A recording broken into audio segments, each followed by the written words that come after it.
Hi, and welcome to the Macro Show. We talk macro and trying to make sense of markets that really don't make any sense. I'm your host, Steve Van Meter, and thanks for joining me today.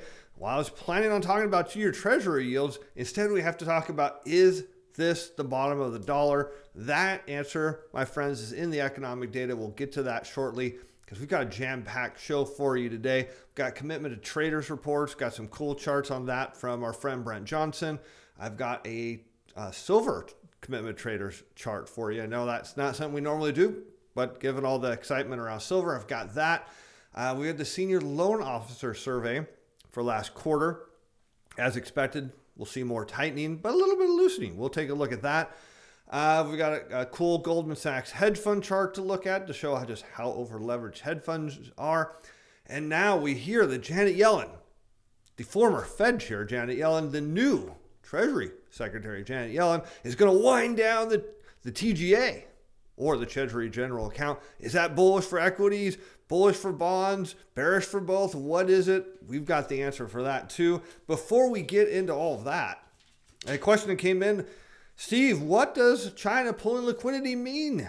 What's going on with that? Well, my friends, it means it is dollar bullish. Now, I know it doesn't make a lot of sense. And sometimes you think, well, okay, wait a minute. They're going to remove currency from the system. That makes the dollar go up. That's what it means. If it seems backwards, spend a week trying to do the math on it, and you'll come to the conclusion. I did confirm it with, again, my friend Brent Johnson, who validated. It is indeed dollar bullish. That's what China's up to. Let's get into the economic data, and let's find this answer to this dollar bottom or not. Because if dollar's bottoming, boy, that's a bad news for risk assets. All right, let's start with Sunday. Exports coming out of South Korea on a year-over-year basis. Slightly slower, but nice positive number, 11.4%. So you can see South Korea is definitely exporting goods like crazy, which is great news if you're looking for an economic recovery. But imports aren't showing they're bringing in a lot, only up 3.1%. Normally this number should be higher, but it's not. How about we move into Japan, the manufacturing PMI. So we're getting the PMI data, which is where we're going to focus our dollar answer on. Is at 49.8, meaning pretty much unchanged. The Japanese manufacturing sector is in stall speed. Been there for a while, not recovering.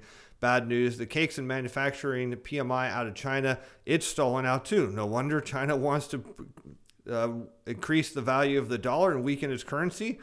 Their manufacturing sector is suffering. Let's move into today's data.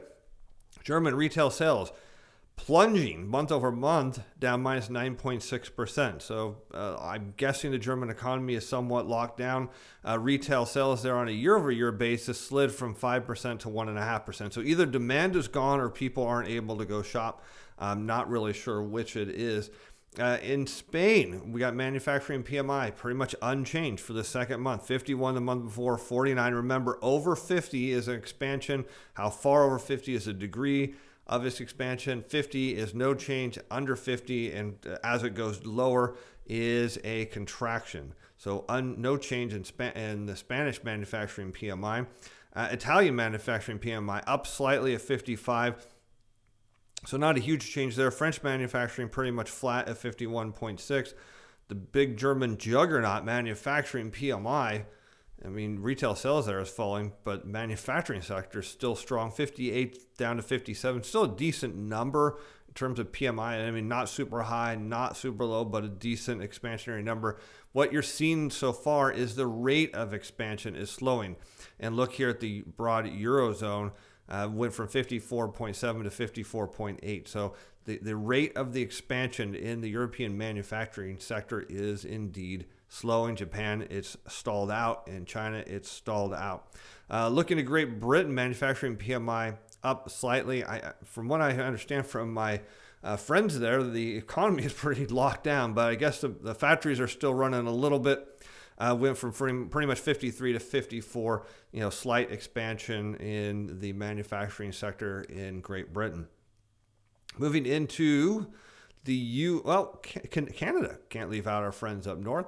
They went from 57.9, 58 down to 54.4 4. So the rate of growth in the Canadian manufacturing PMI is slowing. This is a trend that you really want to look at is, if you're going to have a recovery, you want to see the manufacturing sector, the PMIs continue to get bigger and bigger and bigger, showing an expansion. You don't want to see them flat or slowing down because it's telling you a reverse is coming. Let's look at the U.S. data now. And we've got the market manufacturing PMI for January. Remember, in the U.S., we get the ISM and market. Market seems a little more accurate to me, but we always look at both of them. 59.1 last month, 59.2. So the rate of expansion is still strong. It's just slowing down. I mean, it's not slowing down. It just looks like it's peaking. Now, remember, it wasn't until, let's see, somewhere in September that we started seeing a slight expansion.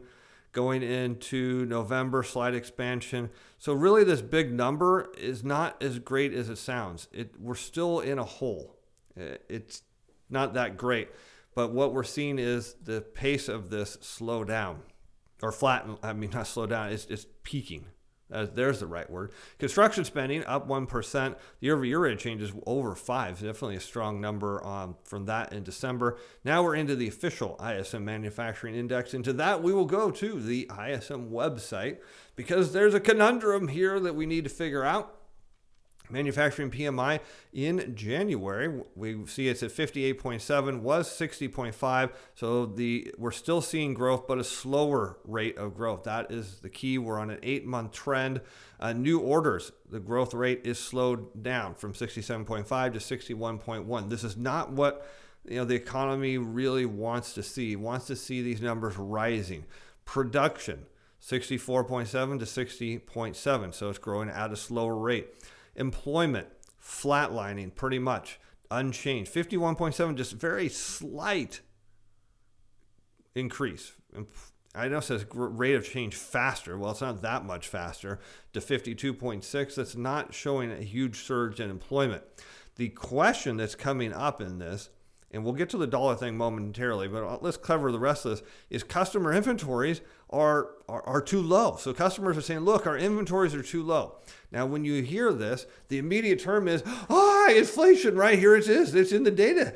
The customers are really short on inventory and they need a lot of it. And that means there's a huge amount of pent-up demand despite the weekly retail sales data slowing down. That's where you have to kind of look at the other data to see if you can find the answer. So at least see if we can find what's going on here. Well, inventories at manufacturers are unchanged. So wait a minute. Customers are saying, look, we went from 38 to 33 on our inventories, but manufacturers' inventories were pretty much unchanged. So are we seeing inflation here, or are we seeing some other problem? And the other problem, supplier deliveries.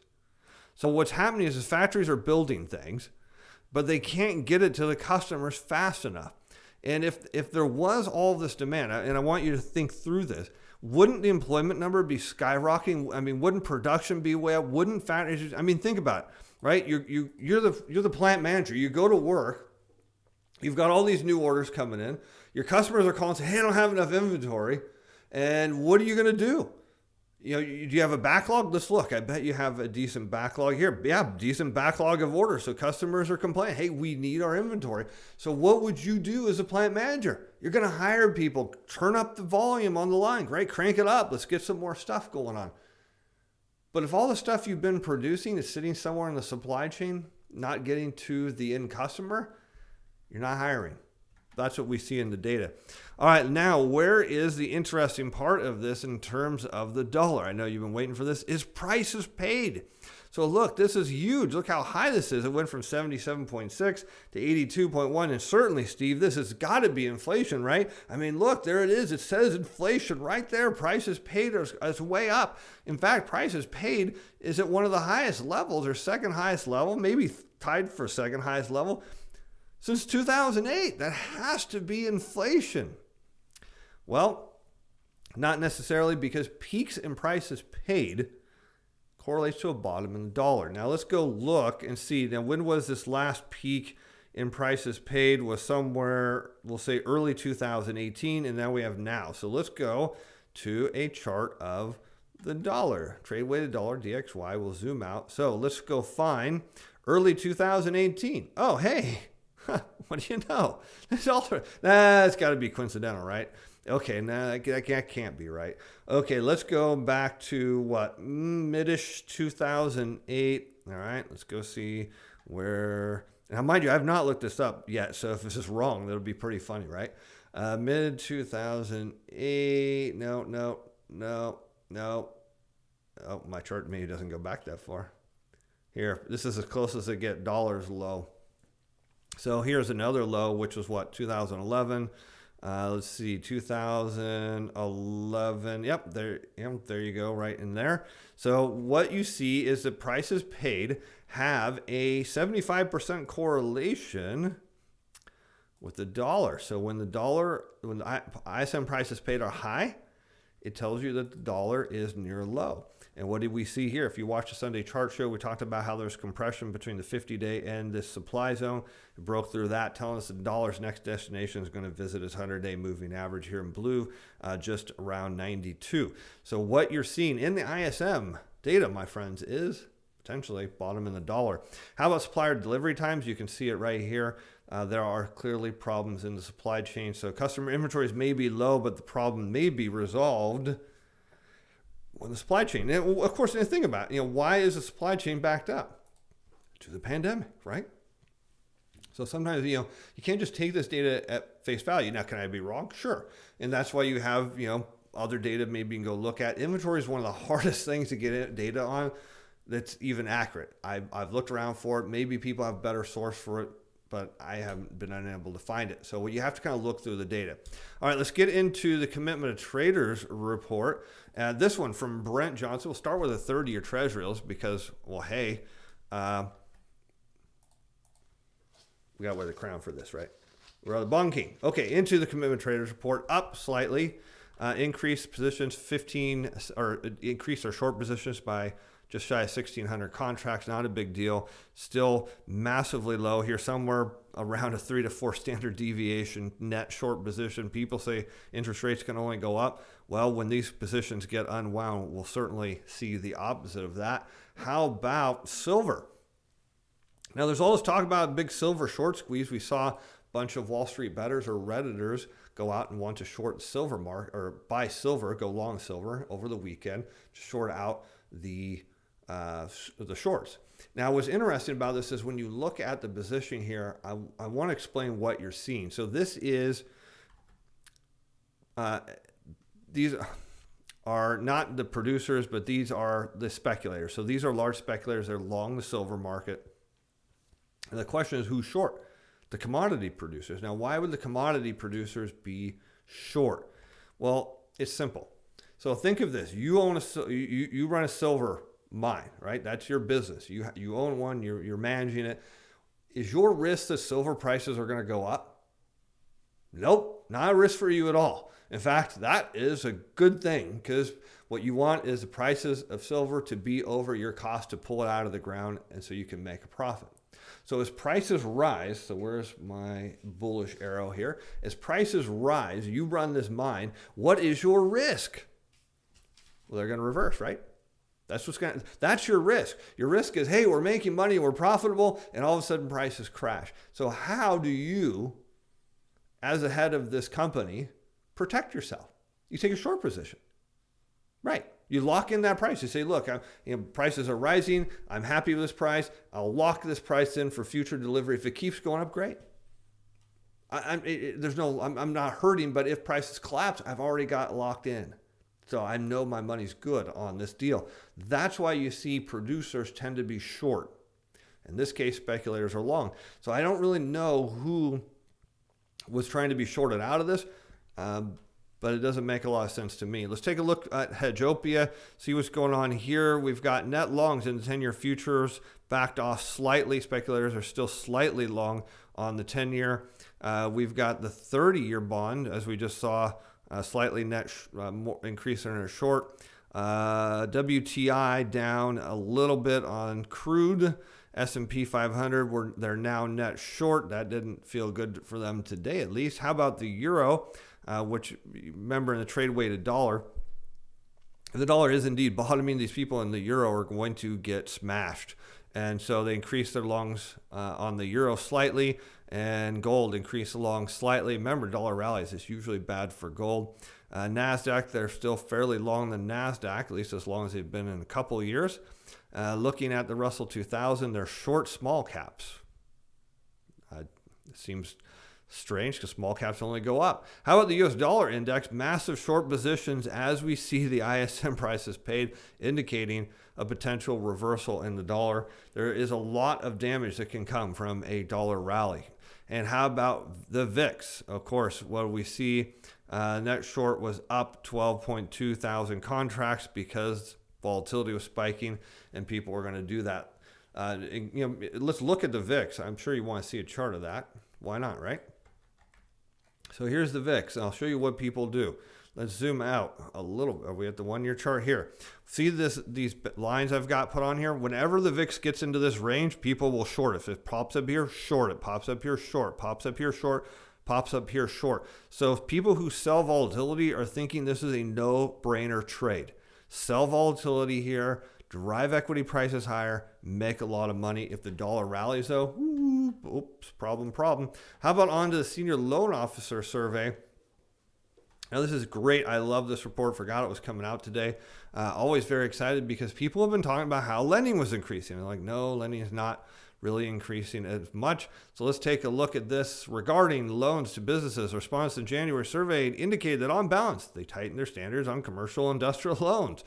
No surprise. We're seeing that in the weekly data as the number of credit is decelerating and near contraction in commercial industrial loans.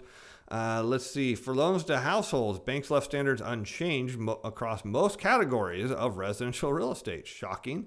While on net, they ease standards across all three consumer loan categories: credit cards, auto loans, and other consumer loans. Why would they have to ease it on credit card loans? What have we been seeing? Massive contraction as people pay off credit cards.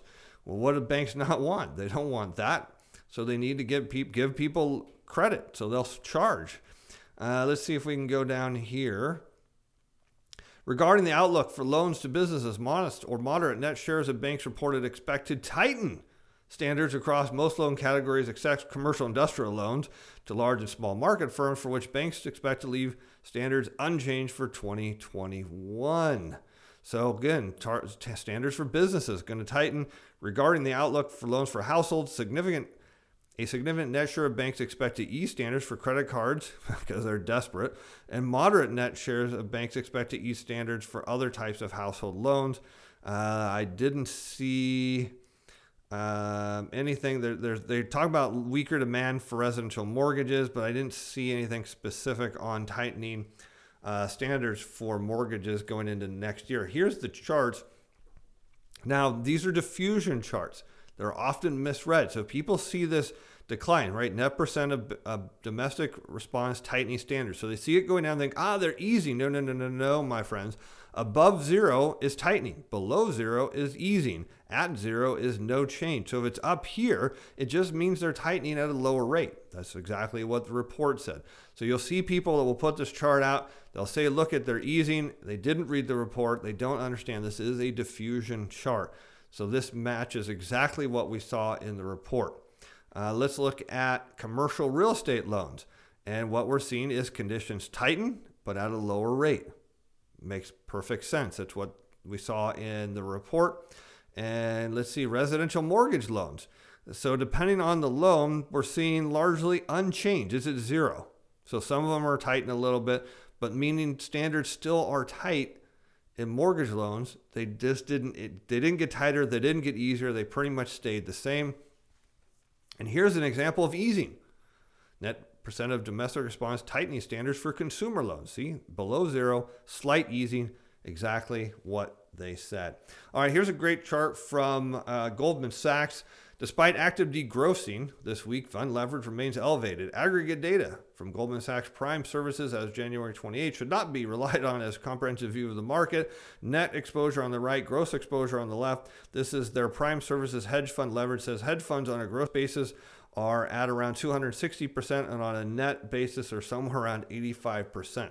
All right, so now let's talk about the net. Before we get to the next piece, is There's someone at one of the banks posted on Twitter, and one of my fans, thank you, copied me on or tagged me on the tweet that Janet Yellen's going to reduce the size of the TGA or the Treasury General Account. And someone commented, well, that has to be bullish for risk assets. Is it? Well, we'll look at this. Now, I want to comment about this because I have some interesting views. Now, many people thought the moment Janet Yellen became Treasury Secretary, she was going to lobby the Biden administration and President Biden and Congress to pretty much tear apart the Federal Reserve Act to print money. That was the belief. Now, I don't subscribe to that belief at all, as many of you know. I don't think redoing the Federal Reserve Act is an easy task. I want to give you a different view of this, and I'm not doing this to be contrarian. I'm telling you this is what I actually believe. Is what was Janet Yellen? She was a former Fed chair, right? So she was at the helm of the ship. Who worked for her? Who was a member of the Federal Reserve Board at the time, a longstanding member under her, who she mentored? That's right. Current Fed chair, Jerome Powell. Now, so we have someone who left a very powerful position, is now in a new powerful position, and her protege is in her old job there. Now, do you really think that she wants to just tear this thing apart? Of course not. She's a former Fed chair. She believes in central banking. So as a former Fed chair and now in charge of now a Treasury Secretary, what does she want to do? Well, she probably wants to make the Fed look good. Does that make sense? Why would she want to just destroy the organization that she was at the helm of?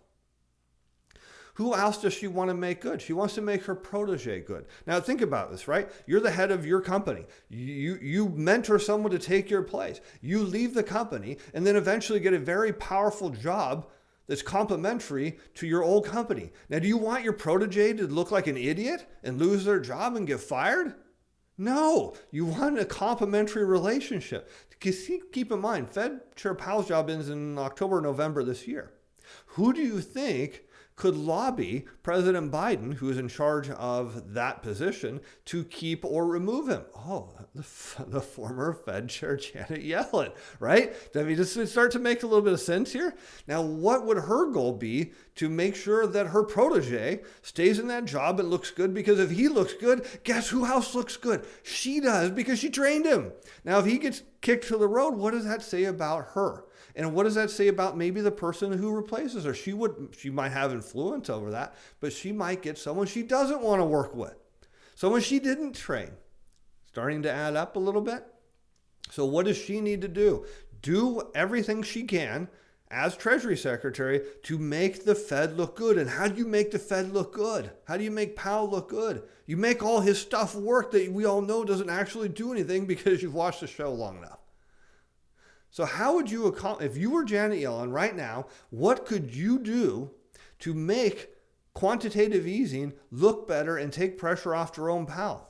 Well, what is the whole purpose of QE? Cause interest rates to go down. What is the big flack Powell's getting right now? That the long end of the curve has been rising. How do you fix that problem? You wind down the balance sheet. Not the Fed's balance sheet, but the TGA. Why would you do that? Because it's less borrowing. Wait, did someone say less borrowing? Oh yeah, less borrowing, no change in QE. Now, how does that math add up, right? Because what it means is if there's less money being auctioned off, that means the primary dealers are going to take less at auction, right? Which we know has been flipped to the Fed. So if the primary dealers are flipping less money to the Fed, then guess what the primary dealers have to do to meet the Fed's $80 billion per month of QE purchases? They have to go out to the open market and source it. And what does that do to Treasury yields? Boom! Have them go down.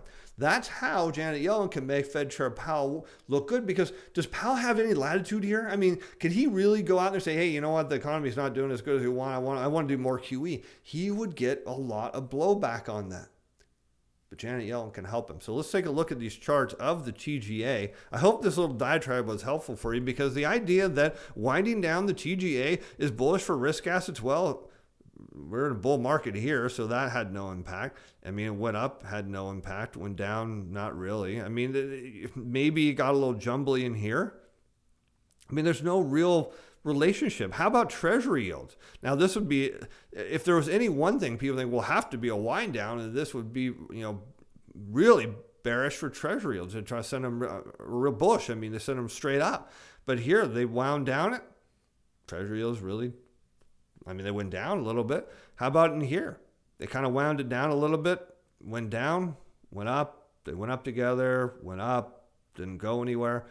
Look, the reason this is bullish for treasury yields is for one simple reason. It's because the Fed is gobbling up $80 billion a month. If Janet Yellen reduces the purchase of notes and bonds at auction, that means the Fed is going to have to, the Fed's part isn't unchanged, but the dealers have to go out to the open market and source those bonds. That brings yields down. My friends, thanks for staying with me this long. Be sure to like, be sure to subscribe. Appreciate all of you being fans, and hopefully we'll get to the, I was going to have a special edition for you tomorrow, but it doesn't look like my schedule is going to make that work today to record. Hopefully we'll get that done for later this week or next week. And then I really want to talk about 2-year treasury yields on Wednesday and why that is going to tell you where the long end of the curve is going to go. Anyways, thanks for being fans. Thanks for watching, and we'll see you on Wednesday. Bye now. The content of this video provides educational information only. Is not intended to provide investment or other advice. It is not to be construed as a recommendation or solicitation by our selling security, financial instrument, or participate in any particular trading strategy. This video was prepared by Steve Van Meter. Personal capacity opinions expressed in this video that do not reflect the value of Financial Advice Inc. or Steve Van Meter Financial.